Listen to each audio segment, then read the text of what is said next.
بسم الله الرحمن الرحيم. كافها يا عين صاد.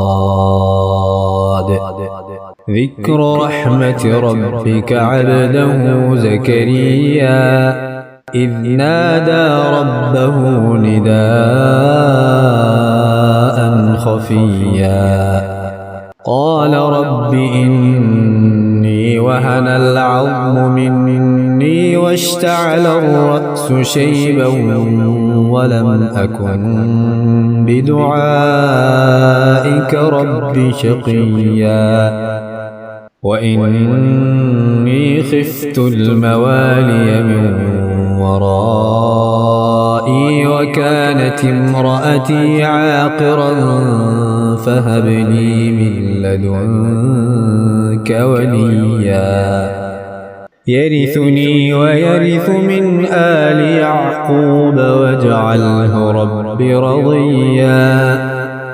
يا زكريا إنا نبشرك بغلام اسمه يحيى لم نجعل له من قبل سميا. قال رب أنى يكون لي غلام وكانت امرأتي عاقرا وقد بلغت من الكبر عتيا.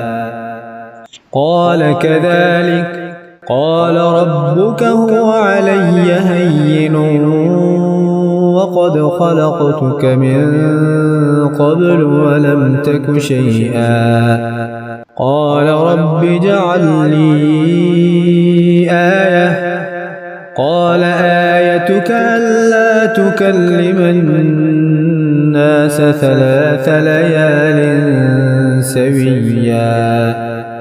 فخرج على قومه من المحراب فأوحى إليهم أن سبحوا بكرة وعشيا. يا يحيى خذ الكتاب بقوة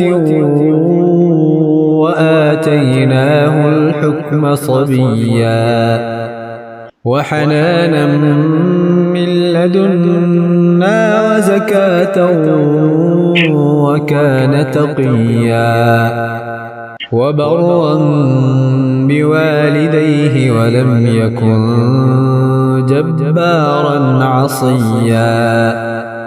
وسلام عليه يوم ولد ويوم يموت ويوم يبعث حيا. واذكر في الكتاب مريم إذ انتبذت من أهلها مكانا شرقيا فاتخذت من دونهم حجابا فأرسلنا إليها روحنا فتمثل لها بشرا سويا. قالت إني أعوذ بالرحمن منك إن كنت تقيا. قال إنما أنا رسول ربك لأهب لك غلاما زكيا. قالت أنى يكون لي غلام ولم يمسسني بشر ولم أك بغيا. قال كذلك قال ربك هو علي هين ولنجعله آية للناس ورحمة منا وكان أمرا مقضيا. فحملته فانتبذت به مكانا قصيا. فأجاءها المخاض إلى جذع النخلة قالت يا ليتني مت قبل هذا قالت يا ليتني مت قبل هذا وكنت نسيا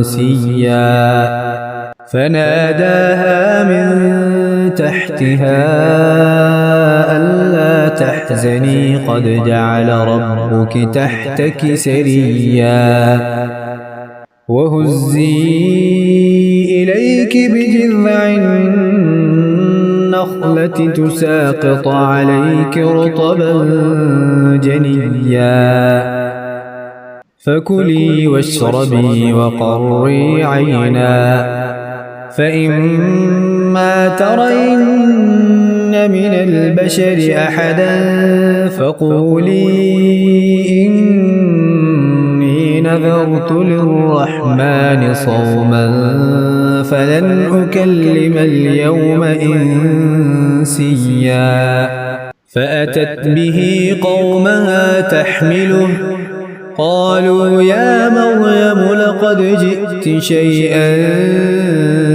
فريا يا أخت هارون ما كان أبوك امرأ سوء وما كانت أمك بغيا فأشارت إليه قالوا كيف نكلم من كان في المهد صبيا قال إني عبد الله آتاني الكتاب وجعلني نبيا